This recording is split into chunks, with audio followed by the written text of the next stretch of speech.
श्री दुर्गा सप्तमी सचित्रम नमः। अध्याय षष्ठो अध्याय नमः। ध्रुव और लोचन का वध। मैं स्वर्गेश्वर भैरव के अंग में निवास करने वाले परमोत्कृष्ट पझा देवी के चिंतन करती हूँ। वे नागराज के आसन पर बैठी है। नागों के फनों में सुशोभित होने वाली मणियों की विशाल माला से उनकी देहलता उद्भासित हो रही है। सूर्य के समान उनका तेज है।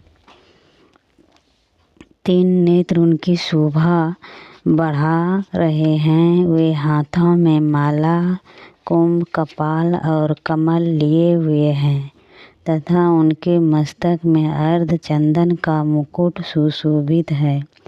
ऋषि कहते हैं, देवी का यह कथन सुनकर दूत को बड़ा अमर्ष हुआ और उसे दैत्यराज के पास जाकर सब समाचार विस्तार पूर्वक कह सुनाया। दूत के उस वचन को सुनकर दैत्यराज कुपित हो उठा और दैत्य सेनापति दुर्वलोचन से बोला, दुर्वलोचन, तुम शीघ्र ही अपनी सेना साथ लेकर जाओ और उस दुष्टों के केश पकड़कर घसीटते हुए उसे बलपूर्वक यहाँ ले आओ।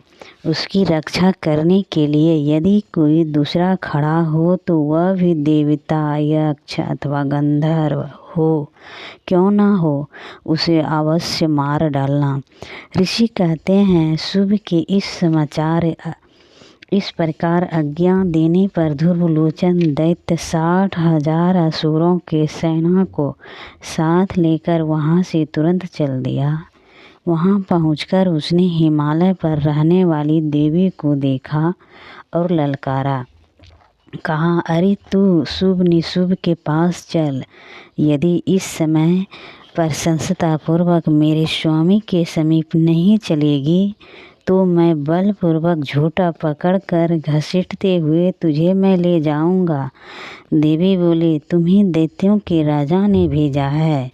तुम स्वयं भी बलवान हो और तुम्हारे साथ विशाल सेना भी है। ऐसी दशा में यदि तुम मुझे बलपूर्वक ले चलोगे तो मैं तुम्हारा क्या कर सकती हूँ।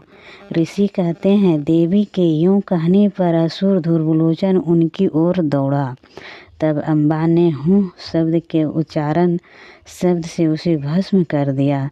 फिर तो क्रोध में भरी हुई दैत्यों की विशाल सेना और अम्बे ने एक दूसरे पर तीखे सैनिकों का शक्ति तथा फरसों की वर्षा करने लगी। इतने में ही देवी का वाहन सिंह क्रोध में भरकर भयंकर गर्जना करके गर्दन के बालों को हिलाता हुआ असुरों की सेना में टूट पड़ा।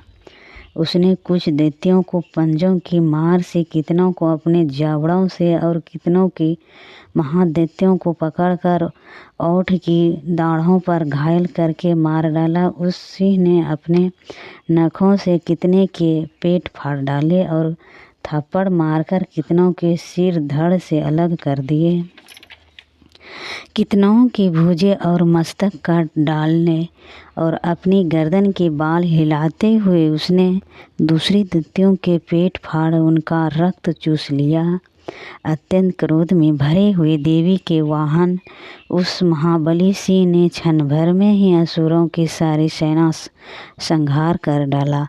शुभ ने जब सुना कि देवी ने दुर्वलोचन को असुर को मार डाला तथा उसके सिंह ने सारी सेना का सफाया कर दिया, तब वह दैत्यों को बड़ा क्रोध हुआ।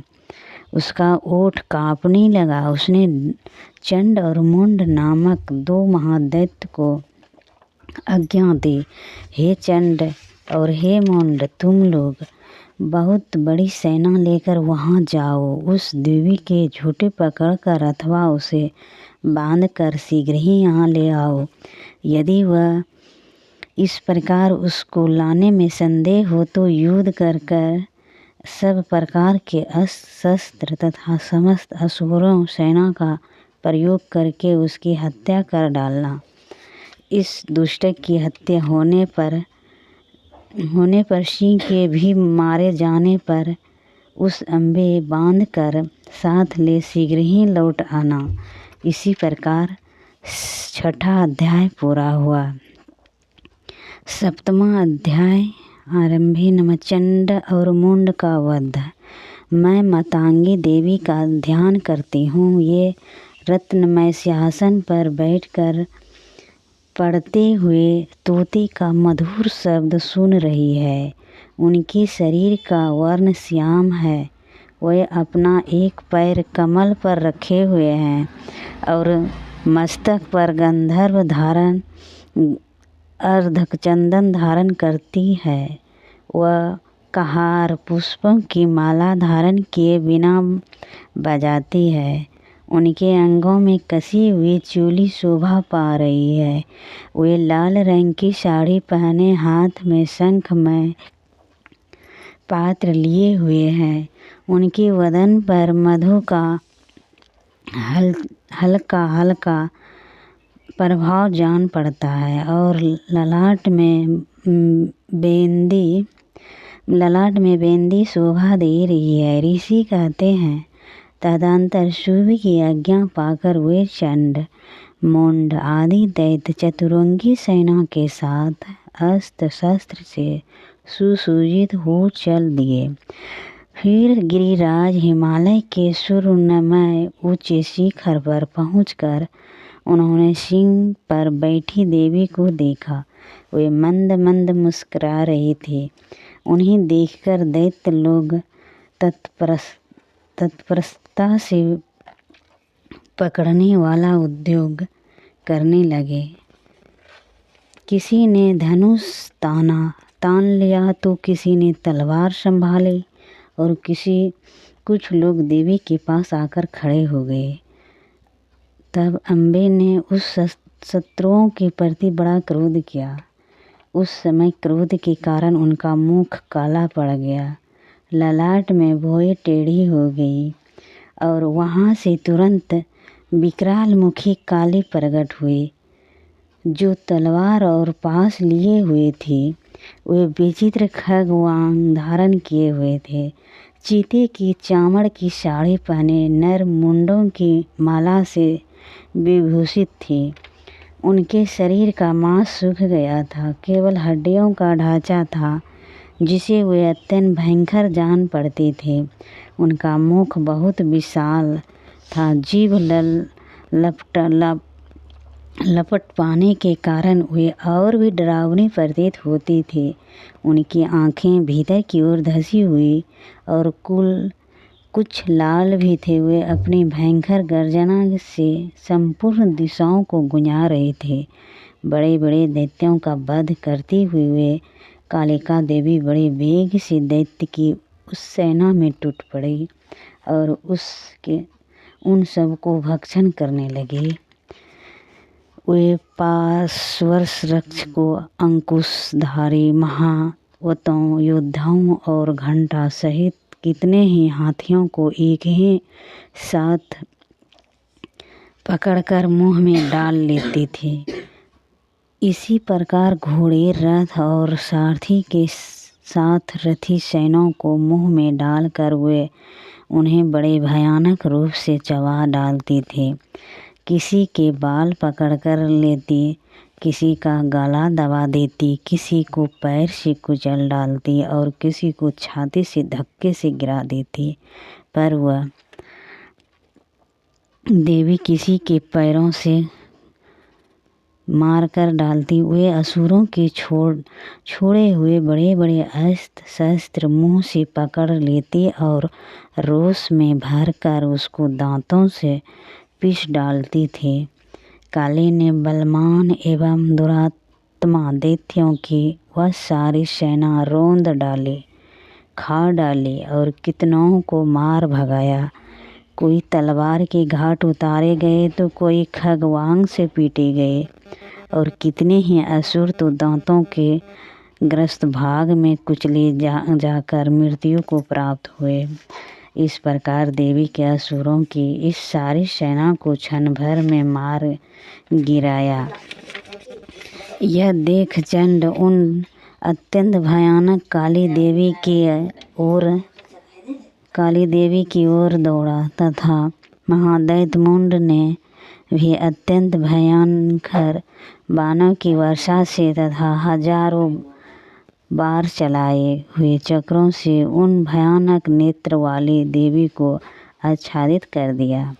वे अनेकों चक्र देवी के मुख में समाते हुए ऐसे जान पड़े मानो सूर्य के बहुतेरे मंडल बादलों के उदर में प्रवेश कर रहे हो। तब भयंकर गर्जना करने वाली काली ने अत्यंत रोष में भरकर विकट हठहास किया। उस समय उनके विकराल बदन के भीतर कठिनता से देखी जा सकने वाले दांतों के प्रभाव से वे अत्यंत उज्ज्वल दिखाई देती थी। देवी ने बहुत बड़ी तलवार हाथों में ले हाँ का उच्चारण करके चंड पर धावा किया और उसके केस पकड़कर उसी तलवार से उसका मस्तक काट डाला। चंड को मारा गया देख मुंड भी देवी की ओर दौड़ा। तब देवी ने रोष में भरकर उसे भी तलवार से घायल करके धरती पर सुला दिया।